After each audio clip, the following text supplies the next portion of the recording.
Hello everyone, welcome back to the CSS course. पिछले lecture में हमने कलर्स एंड बैकग्राउंड सीखा था, जिसमें हमने देखा text colour, background image, gradient. आज के लेक्चर में हम सीखने वाले हैं text and font in CSS. अगर आपकी वेबसाइट में टेक्स्ट सही नहीं दिखता तो वेबसाइट अनप्रोफेशनल लगती है, रीडेबिलिटी खराब होती है, यूजर एक्सपीरियंस वीक हो जाता है। So let's start. सबसे पहले कॉन्सेप्ट हमारे पास आता है फॉन्ट साइज का। टेक्स्ट का साइज कंट्रोल करने के लिए हम यूज करते हैं फॉन्ट साइज प्रॉपर्टी। जैसे कि अभी हमारे पास यहाँ पर 3 पैराग्राफ्स हैं, हम यहाँ पर इनका फॉन्ट साइज कंट्रोल कर सकते हैं। तो हम यहाँ पर फॉन्ट साइज प्रॉपर्टी इंप्लीमेंट करेंगे और उसकी वैल्यू हम कुछ भी दे सकते हैं। जैसे कि हम यहाँ पर 10 पिक्सल उसकी वैल्यू दे देते हैं। px रिप्रेजेंट करते हैं पिक्सल को। अगर हम यहाँ पर इसकी वैल्यू चेंज करें 20 पिक्सल, तो यहाँ पर आप देखोगे कि इसकी वैल्यू चेंज हो चुकी है। ये हमें काफी बड़ा दिख रहा है। इसके बाद हमारे पास प्रॉपर्टी आती है फॉन्ट फैमिली की। फॉन्ट चेंज करने के लिए हम यूज करते हैं फॉन्ट फैमिली प्रॉपर्टी। तो यहाँ पर अगर हम फॉन्ट फैमिली प्रॉपर्टी इम्प्लीमेंट करें,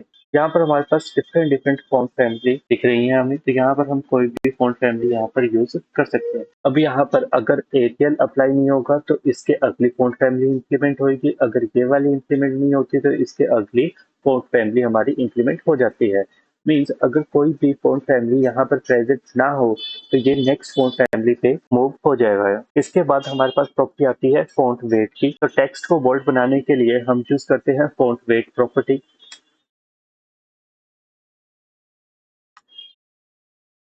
तो इसमें हमारे पास डिफरेंट वैल्यूज हैं। तो 100 हमारा लाइट के लिए यूज होता है, 400 हमारा नॉर्मल फॉन्ट देगा एंड 700 पे हमारी बोल्ड फॉन्ट हमें यहाँ पर दिखती है। और यहाँ पर हमारे पास बोल्ड, बोल्डर एंड लाइटर भी इंप्लीमेंट हम कर सकते हैं डायरेक्टली। तो यहाँ पर अगर हम बोल्ड यूज करें, यहाँ पर आप देख रहे होंगे कि हमारा फॉन्ट जो है वो बोल्ड हो चुका है। इसके बाद हमारे पास प्रॉपर्टी आती है टेक्स्ट अलाइनमेंट की। तो टेक्स्ट अलाइन करने के लिए हम यूज करते हैं टेक्स्ट अलाइन प्रॉपर्टी। यहाँ पर हम हेडिंग के ऊपर टेक्स्ट अलाइन इंप्लीमेंट करते हैं। तो यहाँ पर हमारे पास डिफरेंट इसकी वैल्यू होती है। तो यहाँ पर हम इसकी वैल्यू यूज करते हैं सेंटर। तो यहाँ से हमारे पास ये टेक्स्ट जो है वो सेंटर पे अलाइन हो जाएगा। इसके बाद हमारे पास प्रॉपर्टी आती है टेक्स्ट डेकोरेशन की। तो यहाँ पर हम देखते हैं टेक्स्ट डेकोरेशन। यहाँ पर हम कुछ भी लगा सकते हैं। ये अंडरलाइन हम यहाँ पर यूज करते हैं। तो यहाँ पर आप देखते होंगे कि इसकी टेक्स्ट डेकोरेशन अंडरलाइन इंप्लीमेंट हो चुका है।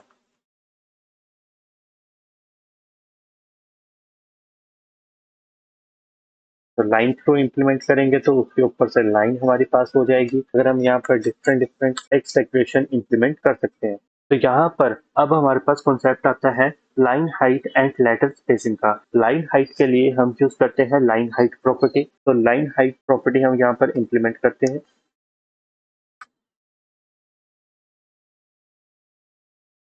तो यहाँ पर आप देख रहे होंगे कि यहाँ पर हमारी लाइन हाइट प्रॉपर्टी इंप्लीमेंट हो चुकी है, जिसमें ये 1.5 उसकी लाइन की हाइट ले रहा है। और इसके बाद हम देखते हैं लेटर स्पेसिंग की। तो इसमें हम 2 पिक्सल इंप्लीमेंट करते हैं। तो यहाँ पर आप देख रहे होंगे कि हर एक लेटर में 2 पिक्सल की स्पेस इंप्लीमेंट हो चुकी है। लाइन हाइट हमारा यूज होता है लाइंस के बीच में स्पेस इंक्रीज करने के लिए एंड लेटर स्पेसिंग हमारा यूज होता है लेटर्स के बीच में गैप इंक्रीज करने के लिए। इसके बाद हमारे पास प्रॉपर्टी आती है टेक्स्ट ट्रांसफॉर्म।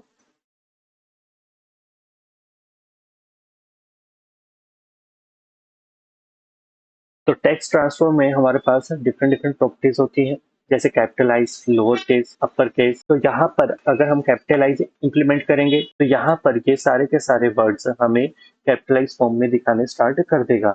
अगर हम यहीं पे अपर केस इंप्लीमेंट करें तो ये सारे के सारे लेटर्स अपर केस की फॉर्म में हमें इंप्लीमेंट करके दिखाएगा।